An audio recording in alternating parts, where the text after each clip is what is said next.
From Craig Rolson in Europe, David Gerber in Brazil, and our editor-in-chief and publisher, Don Oshman, it's time for this week's Sunday Night Week in Review.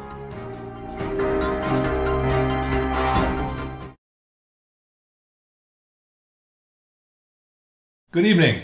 Welcome to another issue, another night of HydeNet Sunday Night Week in Review. My name is Don Oshman, editor-in-chief of HydeNet Publications, and we're going to start off tonight, as we usually do, with Craig Rolson's report from Europe.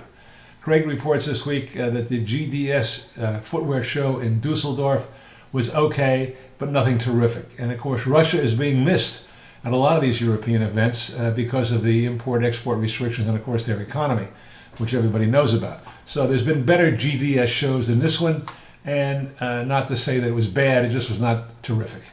ILF India closed this past week.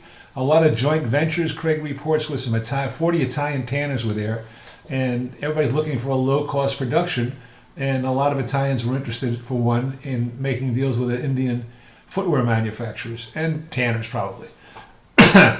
Price-wise, there was some Italian business between Irish 36s at about $2 euro delivered northern of Tanner Tannery, and some North German 49 kilo bulls managed to sell for around €2 delivered. Vealskin market was flat, and the sheepskin lambskin market did not show any improvement. North America this week, in general, steers were steady, and the cow sector remained firm. Very low supply and decent demand. West Coast port update, it's still going on. It's still terrible. It takes about 2 or 3 weeks now longer to get hides on a vessel to go to Asia for Americans, and to bring footwear in, or anything to do with import and export, and not just footwear and leather and hides. It's everything in the economy, and it's a big deal for the North America. Also a big deal for Asia. And then the situation could be coming to a head because there were more meetings, threats of a lockout from the workers. Not a good situation. Maybe, let's hope it comes to a head this week and we get something going. Also in our North American U.S. Week in Review report this week, we have a story about the cattle on feed as of January 1st, and herd rebuilding is in progress. The supply of cattle has gone down about 10% so far in the last 2 years. So there's finally herd rebuilding going on. Outstanding sales report was over 4 million head this week. That's the highest in 16 months. Some of that could be because of the West Coast port strike. That remains to be seen. Shipments were 497,600 head. Combined sales exceeded slaughter, but shipments were below slaughter.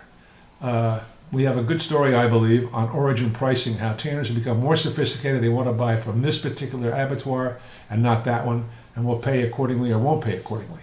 Latin America this week, Brazilian fresh hides were steady. Argentine wet salted prices drifted lower, although the crust prices were about steady. Brazilian wet blue prices softened a little bit. Paraguay, we hear that wet blue slaughter is up. Central America, wet blue prices are about steady.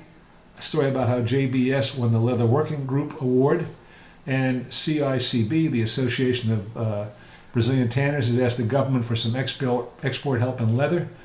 And then, speaking of leather, in our This Week in Leather issue, we talked about Brazilian 2015 exports expected to decrease.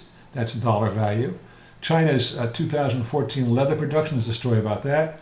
In India, Kanpur starts closing 98 tanneries. They've done that in the last 2 weeks because of pollution situation. The Bangladesh leather sector, there's a big loss due to a blockade. China factory sector shrinks in January. Deckers missed their third quarter guidance based on UGG's shortfall.